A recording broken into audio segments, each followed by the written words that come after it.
Pendant le leadership de Moïse active là, des miracles, des actes de provision, la nourriture et tous les défis du leadership. Et les défis de leadership, c'est les besoins du peuple qui conduit. Quand Dieu t'a donné un peuple,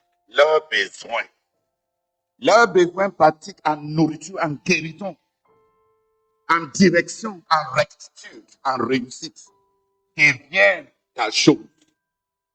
Dans la vie de Moïse, on trouve que la perle au leadership, c'est la perle de rencontrer les besoins du peuple.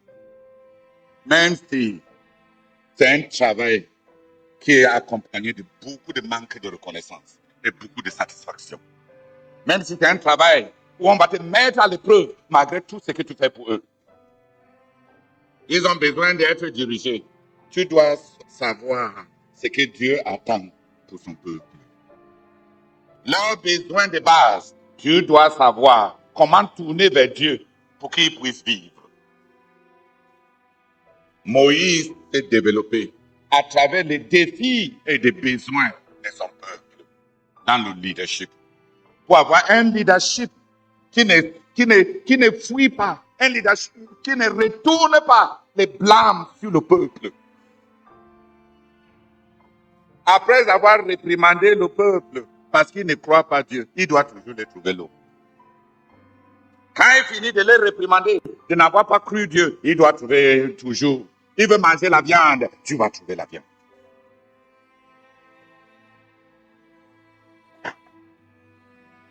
Le leadership, c'est une relation avec Dieu qui rencontre les besoins. Et il y a des besoins qui sont les besoins qui vont se transformer en chicotte et en punition pour les convoitises.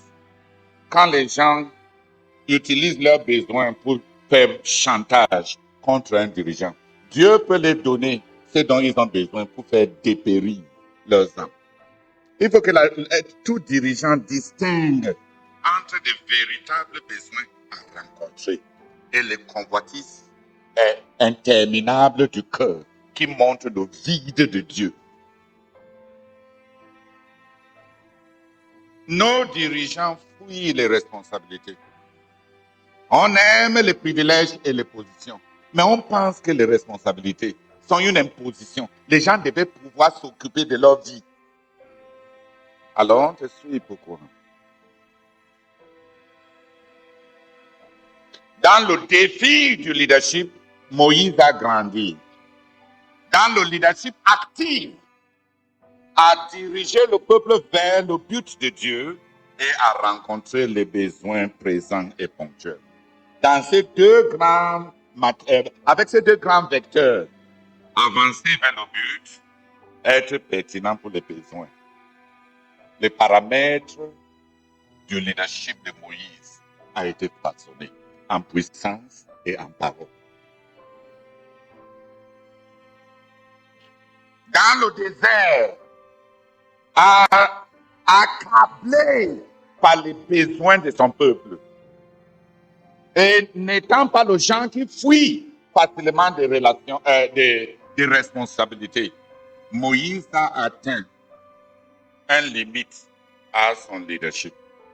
Son beau-père, Jétro, en nous rendant visite, Jétro lui a dit, les besoins pastoraux, les gens ont besoin d'être écoutés, les gens ont besoin d'être, il y a des enjeux relationnels qui ont besoin d'être tranchés. Les gens ont des besoins d'être écoutés, d'être dirigés, même sur ces chemins. À ce rythme, tu vas mourir. Et les besoins de ce peuple ne seront pas rencontrés. Tu as besoin d'amener à bord, de coopter, de recruter, de déléguer. Et il lui a donné un conseil dans le management. Recrute les gens qui sont déjà distincts de par leur calibre et par leur qualification personnelle. Délègue-les une partie de ton autorité. Et avec les capacités qu'ils ont, ils commencent à t'aider. Mais il y a des tâches qui te reviennent impérativement. C'est toi qui enseignes, Et c'est toi qui intercèdes, qui les représente devant Dieu. Et tu interviens auprès de ceux-là que tu as délégués pour les cas qui les dépassent. Ils ne doivent pas usurper de ton autorité. Ils ne sont que des aides. Moïse, comme un vrai humble, a accepté. On a identifié 72 personnes. Moïse les a déléguées. Moïse a dit, commencez à agir. Mes frères, pendant 3 ans, depuis la délégation là, rien n'a changé sur la pression qui était sur Moïse. On peut nommer le chef de département et rien ne change dans le fardeau.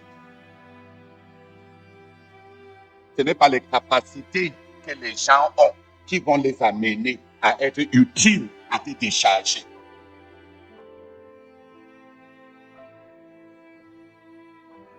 Donc, il y a une manière charnelle de susciter les dirigeants avec les besoins du ministère qui augmentent, avec des besoins criards, malgré le fait qu'il y a des hommes compétents et aptes. On peut avoir des hommes compétents, des hommes aptes. Les besoins sont criards. Le dirigeant est humble. La place est ouverte pour le volontariat pour qui veut. Mais tant que c'est le service de Dieu, tant que c'est le peuple de Dieu, on ne sert pas Dieu avec des qualifications naturelles. Tu peux même nommer les gens. Tu les donnes toute l'autorité dont ils ont besoin. Ils exercent toutes leurs compétences. Parce que les gens que Moïse et Jétro ont nommés étaient des gens aptes, des gens compétents. Un jour, dans cet amalgame d'avoir des dirigeants sans se décharger du fardeau, d'avoir des multitudes de couvriers sans avancer, avec l'amoindrissement dans la charge du leadership, Moïse était à bout de lui. À un moment même, les gens ont dit, tuons Moïse. C'est lui qui a créé tous nos problèmes. Avec tous les autres dirigeants qui étaient sur place, tout le monde blâmait toujours Moïse. Parce que tu peux avoir rien et tout le monde va toujours te blâmer. Les gens ont tenu une réunion. La Bible dit qu'il y avait un jour où tout le monde a refusé de venir à l'assemblée. Chacun est sorti avec sa famille. Chacun s'est assis devant sa porte pour pleurer, pour que Moïse voie bien. C'est que lui, il a produit.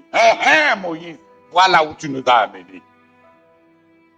Le conseil Harvard de management de Jétro identifie les compétences, fait des définitions des tâches, délègue des responsabilités, capacite ceux que tu as désignés. Ça va te décharger, n'a pas marché. Ça marche dans le monde. Dans la gestion des choses terribles, ça ne marche pas dans le Seigneur.